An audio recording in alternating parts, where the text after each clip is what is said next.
guys, Harrison11 back at it once again with a brand new video for you, and welcome to sunny Barcelona, home of the homeboy, as Fernando Alonso becomes the second repeat winner of the 2013 season as he takes the Spanish Grand Prix with a perfect drive. He didn't have the best qualifying slot, he started 5th, and I think he's only the second winner since 2000 to have won while not starting on pole, Sebastian Vettel being the other one.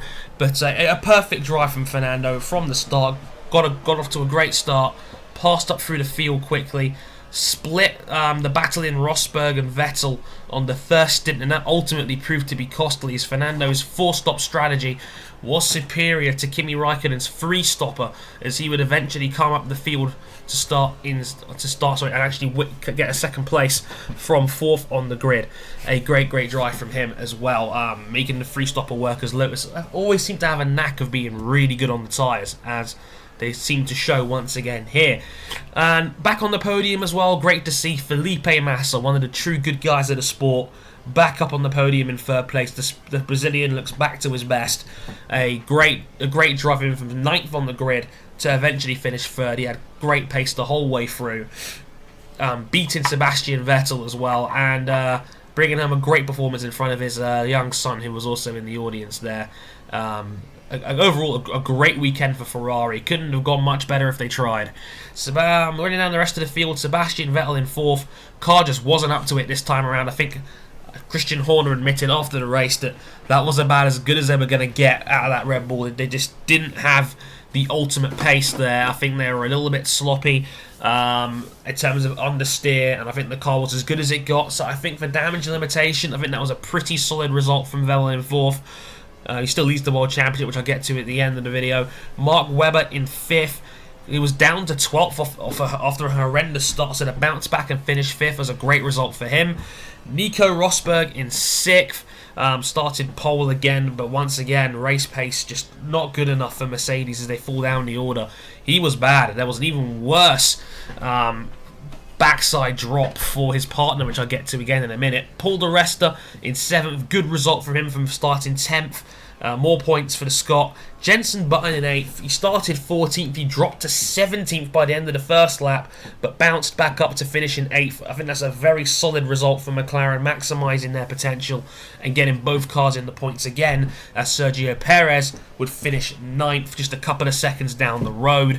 And he was the last driver who wasn't lapped. Daniel Ricciardo finished a lap down the order, but he gets the last point in 10th.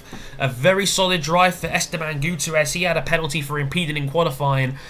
Started from 19th but finished 11th and clocked the fastest lap of the race. So I think that may be one of the best rookie performances we've seen so far this season, finishing ahead of Lewis Hamilton, who finished 12th. Started 2nd on the grid. Just horrible pace from Hamilton. Saying, and he had some funny sound bites on the radio after the race, saying things like, I've just been passed by a Williams and I can't drive any slower. Hamilton just owning the airwaves from team radio as the race went on, but just a very frustrated Hamilton. Quite frankly, he probably would have done better if he didn't bring a car. Adrian Sittel 13th, Pastor Maldonado 14th, Nico Hulkenberg 15th, Valtteri Bottas in 16th, Charles Pick in 17th. He was ahead of Jean-Eric Verne, which is very solid pace for Caterham indeed. Unfortunately, Verne had to retire the car, which I'll get to at the bottom in a minute. Ahead of Jules Bianchi in 18th, Max Chilton in 19th, being the last of the finishers. 3 retirements, Jean-Eric Verne with tyre damage. Another Pirelli high side, which I'll get to again in just a second.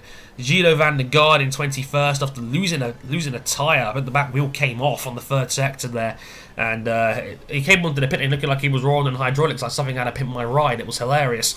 And Romain Grosjean in 22nd, suspension failure ruled him out of the race, finishing last. But the big talking point from this one seems to be that Pirelli just can't seem to keep their nose out of the headlines. Has the tyre degradation and the delamination as well for affecting guys like di Resta in practice and in Verne now, and the 6-lap softs in China? It's all seeming to be adding up. I've got an online racer episode talking about this next week, but it seems to be that Pirelli can't go a race without drawing some kind of controversy. And has it gone too far?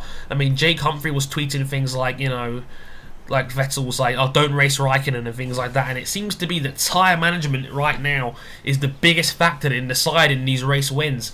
Yeah, strategy is still prevalent and all that, but it seems to be that tyre management seems to be the #1 concern. The front left tyres were getting decimated out there.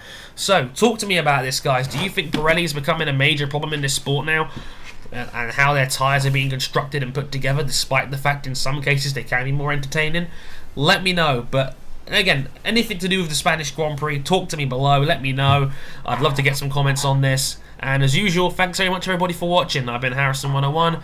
Thank you very much for watching. Like, comment, subscribe, all that good stuff. And I'll catch you guys next time. Sayonara.